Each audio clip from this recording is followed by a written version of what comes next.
जिसके आगे निठारी भी पानी भरता है, जिसके आगे दिल्ली पुलिस ही नहीं बल्कि पूरा देश दहशत मान रहा है। जी हाँ, मामला दिल्ली की छोटी सी एक बस्ती का है जहां वो अपने आप को रहने वाला बता रहा है। मामला कुछ यूं है, 24 साल का व्यक्ति अपने आप को शैतान बता रहा है, खुद अपने आप को शैतान बता रहा है। जी हाँ, एक व्यक्ति जो कि दिल्ली की छोटी सी बस्ती में का रहने वाला है, वो पहले तो बच्चों को उठाता, फिर उसके साथ में गलत काम करता, अपनी हवस का शिकार उनको बनाता, उसके बाद उनको ऐसे ही छोड़ देता। तो विस्तार से मैं आपको बताती हूँ। दर्शकों नमस्कार, सत श्री अकाल, आदाब।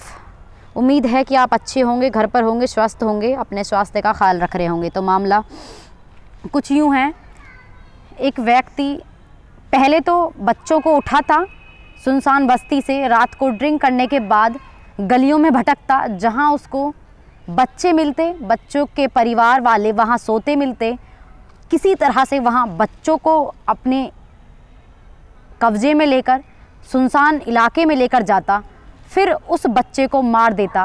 5 साल से कम एज के वो बच्चे होते थे, उन बच्चों को उठाता और सुनसान जगह उनको ले जाके उनके साथ में गंदा काम करता, यानी अपनी हवस का शिकार बनाता, एक लहास के साथ। जी हाँ, जहाँ वो ये भी कह रहा है, जब उससे पूछा गया कि तुम आखिर मारने के ही बाद उसको अपनी हवस का शिकार क्यों बनाते, क्योंकि फिर उसका ये कहना कि वो रोते थे, चीखते थे। लेकिन बात बड़ी सदमे वाली है कि जब वो रोते थे, चीखते थे, अंकल भी कहते होंगे, कुछ ना कुछ तो वो ज़रूर ही कहते होंगे उस शैतान को। लेकिन अगर ये इंसान होता तो वाकई में ऐसा तो कभी नहीं करता, क्योंकि ये तो इंसान के नाम पर धब्बा है। इसको मैं इंसान तो नहीं कह सकती, हैवान से भी ये बदतर है। फिर कहूँगी निठारी जैसे इसके सामने पानी भरते। दिल्ली को ही नहीं बल्कि पूरे देश को, हिंदुस्तान को दहलाने वाली ये खबर है। एक लहास के साथ दुष्कर्म करता, फिर भी ये कह रहा है जैसे जैसे याद आता रहेगा वैसे वैसे बताता जाऊंगा। 35 बच्चों को अब तक वो अपनी हवस का शिकार बना चुका है, फिर भी आगे ये कह रहा है जैसे जैसे याद आता रहेगा मैं वैसे वैसे बताता जाऊंगा। जबकि उसकी फैमिली में उसके भाई भी हैं, चाचा ताऊ भी हैं। जब उससे पूछा गया कि अगर तुम्हें कभी मौका मिलता तो क्या आप अपनी फैमिली के बच्चे के साथ में इतनी बड़ी घटना को अंजाम देते, तो उसने बड़े खुश होकर कहा, हाँ जब मुझे मौका मिलता तो ज़रूर देता, परंतु मेरी फैमिली में इतना छोटा कोई बच्चा नहीं था। रिलेशन में पूछा तो उसने बताया कि हाँ, मैं अक्सर जब मैं ड्रिंक कर लेता था 3 महीने में कमाता, 3-4 महीने मैं कमाता, उसके बाद जब पैसे हो जाते मैं ड्रिंक करता और कहीं लंबे टूर पे इस तरह से निकल जाता, बुआ के यहाँ, नानी के यहाँ, मामा के यहाँ, इस तरह से जाता और वहीं पर देखता, अपनी हवस का शिकार उन बच्चों को बनाता। एक मर्तबा वो अपनी बुआ के यहाँ पर गया, दिल्ली के ही कहीं इलाके में उसकी बुआ रहती थी, वहाँ पे वो गया और ऐसे ही एक छोटी सी बस्ती में निकल गया बच्चे को उठाने के लिए, उसके साथ दुष्कर्म करने के लिए। ये शैतान जब वहाँ चला जाता है तो बच्चे को वहाँ से उठाकर लेकर आ जाता है, उसको चाकुओं से पहले गोदता था। अगर वो बच्चा वहीं पे अपने घर के ही अंदर थोड़ी सी चहल पहल करता और चीखने लगता तो उसका वहीं पर गला दबाता। इसका यही भी कहना है कि मैं वहीं पर उसके माता पिता के ही सामने उसका गला दबा दिया करता था और उसको उठा के सुम निकल जाता और उसके बाद फिर बच्चे के साथ दरिंदगी करता। इससे पहले भी पुलिस द्वारा पता चला, इससे पहले भी 15 केस यानी रेप कांड के केस उस पर ऑलरेडी हैं। अब वो पकड़ा जा चुका है। सन 8 से अब तक वो दरिंदगी बच्चों के साथ करता आया है। फिर भी ये कहने पर है बार बार जैसे जैसे मुझे याद आता जाएगा मैं वैसे वैसे बताता जाऊंगा। याददाश्त तो देखिए निठारी से भी बढ़कर। इसका ये भी कहना है कि जहाँ मैंने उठाया मुझे वो जगह भी याद है, परंतु मैं उस जगह पर दोबारा नहीं गया, क्योंकि ये शैतान था, हैवान था। इंसान होता तो ज़रूर देखता। अगर एक बच्चे को इस तरह से अपनी हवस का शिकार बनाता तो शायद उसकी आत्माएं अपने अंदर पूछती ज़रूर कि हाँ तूने ये गलत किया, उसके परिवार पर जाकर देख वहाँ जाकर देख कि उस परिवार का हाल क्या है, उस परिवार का हाल बेहाल है, कैसा है, जाकर देख। लेकिन नहीं, इसने कहा मैं शैतान था, उस टाइम मेरे ऊपर शैतान सवार था, मैं उस इलाके में दोबारा कभी नहीं जाता था। मैं अखबारों में पढ़ता था, देखता था गुमशुदा की तलाश और काफ़ी की घर से बच्चा उठा लिया, चोरी हो गया, ऐसे पढ़ता था मैं। कभी मुझे त्रास नहीं आया। मैं जिस इलाके में जाता उस इलाके से बच्चे को उठाता, मारता, उसके साथ में दुष्कर्म करता और उसको वहीं पर छोड़कर आ जाता और मैं तुरंत वहाँ से निकल जाता। फिर मैं ऐसे हर दिन हर 4-5 दिन के अंदर ऐसे ही करता। फिर मेरे आसपास के बच्चे कम हो गए। फिर उसके बाद मैं दूर दूर भी जाने लगा, पूना जैसी जगहों पर ये जाने लगा और फिर वहाँ बच्चों को उठाता और यही उनके साथ में काम करता था।